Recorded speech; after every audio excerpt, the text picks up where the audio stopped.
Olá, meus amigos e irmãos. Hoje eu vim trazer aqui um tema que talvez seja o mais importante deste canal: como lidar diante das percas. Estou gravando esse vídeo porque é o fim de um ciclo. Não foi fácil para mim. Muitas lutas, mas até que o Senhor me ajudou. Momentos que pensei que ia faltar coisas na minha casa. Momentos que eu pensei que a luta não ia acabar. Mas até que me ajudou o Senhor. Em meados de 2014, eu e minha esposa iríamos realizar o maior sonho de nossas vidas, que era o sonho da casa própria. Nós investimos ali cerca de 100 mil reais e mal imaginávamos nós que aquele terreno que se tornaria no futuro a nossa casa não seria entregue. E nós tomamos ali um golpe, literalmente um golpe, de 100 mil reais. Foi tão devastador que, devido àquele golpe de 100 mil reais, nós não conseguimos pagar outras dívidas recorrentes e perdemos um outro terreno já financiado no valor também de aproximadamente 100 mil reais. E como se não bastasse, nós tivemos que vender o nosso carro praticamente 0 km para quitar outras dívidas que estavam virando uma verdadeira bola de neve. E não terminou por aí, devido ao fato de um grande problema emocional que estávamos vivendo. A minha saúde suportou, mas a minha esposa teve uma paralisia facial. Imagine só quantas percas no meio disso tudo, e tudo que me sobrou foi uma bicicleta velha, vamos assim dizer, porque eu já não usava há algum tempo. Ela estava lá no porão e velha e enferrujada. Uma criança pequena de colo, e não tínhamos absolutamente nada para fazer a não ser abrir um processo judicial que está até hoje lá correndo na justiça. Algumas coisas que perdemos, recuperamos, outras até hoje estamos orando para Deus fazer um milagre. Então eu acredito que eu seja alguém com o mínimo aí de autoridade para falar sobre esse assunto. Como lidar diante das percas? Fique comigo até o final e eu vou dizer o que Deus me ensinou com as percas. Quando nós perdemos alguma coisa de muito valor, seja na vida sentimental, material ou até mesmo espiritual, nós entramos naquilo que eu chamo de fase do luto, fase do choro, do lamento. E a Bíblia diz em Eclesiastes capítulo 3 que há um tempo para todas as coisas. Há um tempo de chorar e há um tempo de rir. Se você está assistindo esse vídeo nesse momento porque você perdeu uma ou muitas coisas, você tem todo o direito de chorar. É tempo, mas o que eu posso dizer é que Deus não nos chamou para viver chorando. Nós choramos, nós passamos por um tempo de luto, de lágrimas, de tristeza, mas Deus não nos chamou para viver o tempo todo chorando e lamentando por alguma coisa que se foi na nossa vida. Quando nós nos limitamos a viver daquilo que se foi, daquilo que a gente perdeu, aquilo que era para ser um dia, o dia de choro, como a Bíblia diz, se torna o mês do choro, o mês do luto, depois se torna o ano do luto, depois se torna a década do choro e do luto, e você nunca consegue sair do mesmo lugar, você fica girando em círculos. É por isso que a Bíblia diz que nós devemos olhar para as coisas que estão adiante de nós. De outra forma, nós começamos a desperdiçar as nossas energias de forma desnecessária. Quando nós não mudamos a rota, não mudamos os pensamentos, não deixamos as coisas que se foram para trás, nós começamos a girar em círculo. Então a primeira ação que você deve tomar diante das percas é: deixe o lamento para trás. Essa é a primeira ação que você deve tomar diante de uma perca. A Bíblia diz no livro de Filipenses capítulo 3, verso 13: uma coisa faço, esquecendo-me das coisas que para trás ficam e avançando para as que estão adiante de mim. A segunda ação que você deve tomar diante de uma perca é: pare de trazer o dia de ontem para o dia de hoje. Quanto mais intensamente você viver o seu passado, viver o seu dia de ontem, mais distante você vai estar da sua restituição. Vou repetir: quanto mais você viver os dias passados, no dia de hoje, mais longe você vai estar da sua restituição.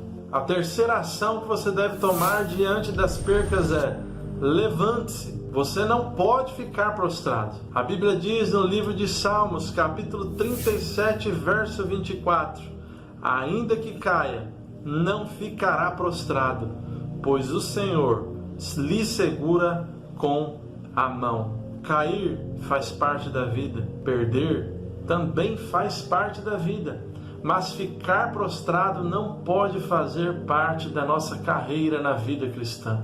Nós temos que nos levantar. A Bíblia nos ensina a olhar para o alto, a olhar para Cristo. A Bíblia nos ensina que nós não devemos ficar prostrados. Então a ordem de Deus para a sua vida hoje é: levante-se. Você não pode mais ficar caído ao chão. Deus te chamou para vencer. Deus te chamou para olhar para a cruz.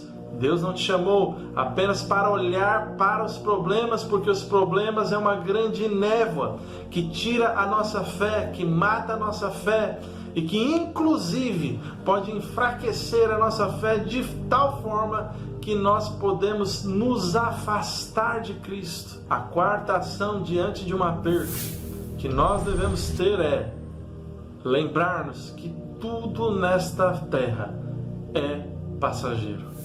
Você pode talvez perder coisas que você lamenta por muito tempo. Você pode perder o que for aqui na terra, mas a única coisa que você não pode perder jamais é a sua salvação. Tudo nessa terra vai ficar, e quando você partir daqui, quando o teu tempo terminar nessa terra, a única coisa que você vai levar daqui é a sua salvação ou a sua perdição. Jamais aceite perder a sua salvação. Pode ter a certeza disso, que tudo que talvez você perdeu aqui, você terá infinitamente melhor lá no céu. A quinta ação que você deve tomar diante das suas percas é ter esperança. Não há nada que Deus não seja poderoso para restituir. Não há nada que Deus não tenha poder para virar esse jugo, para transformar essa situação de derrota em honra. Por isso você deve trabalhar a sua mente para que a esperança venha tomar conta de você, para que a esperança venha reinar na sua vida. A Bíblia diz no livro de Lamentações, capítulo 3, 21, quero trazer à memória aquilo que me traz esperança. Meu amigo, você também deve. E esta é a próxima ação diante da sua perca. Você deve ter fé. A Bíblia diz no livro de Hebreus, capítulo 11, verso 6, que sem fé é impossível agradar a Deus. Em Filipenses, capítulo 1, verso 6, diz assim, que aquele que começou a boa obra, ele há de terminar. Você acredita nisso? Deus ele irá restituir. Mas não apenas restituir, ele irá terminar a boa obra que ele começou na sua vida. Porque Deus, ele não deixou de olhar para você. A primeira coisa que eu pensei várias vezes diante das percas é: será que Deus não está nem aí? Ele está indiferente, será, com as minhas percas? Não, Deus não estava, ele não está, na verdade, indiferente com as suas percas. Mas é necessário que nós tenhamos esperança e tenhamos fé em Deus. Outra ação que você deve tomar diante da perca é amar a Deus acima de todas as coisas que você perdeu. Meu querido, tem gente que ama tanto as coisas aqui da terra, que quando ele perde, parece que ele perdeu a vida, ele perdeu o mundo, ele perdeu a razão de viver, a razão de se levantar da cama. Meu querido, Deus, ele é maior infinitamente maior do que qualquer coisa que você tenha perdido. O maior bem que você tem não é o marido, não é a esposa, não é o seu filho. O maior bem que você tem é Deus. Deus deve ser o maior bem que você tem na sua vida. Sabe por que tem tantas pessoas que partem para a depressão, para o suicídio e para coisas terríveis diante de percas? Porque o maior bem dela, a primeira coisa, aquilo que está acima de todas as coisas na vida dela, não é Deus. A Bíblia diz: buscai primeiramente o reino de Deus e as demais coisas vos serão acrescentadas. Será que você tem deixado Deus no primeiro lugar da sua vida? Isso deve ser uma preocupação para você, porque senão você não é capaz de suportar percas. Vamos à próxima ação. A próxima ação diante das percas é: não murmure. Não murmure. Meu querido, a murmuração ela não vai trazer de volta aquilo que você perdeu. Mas uma coisa ela vai fazer com certeza: ela fará você girar em círculos.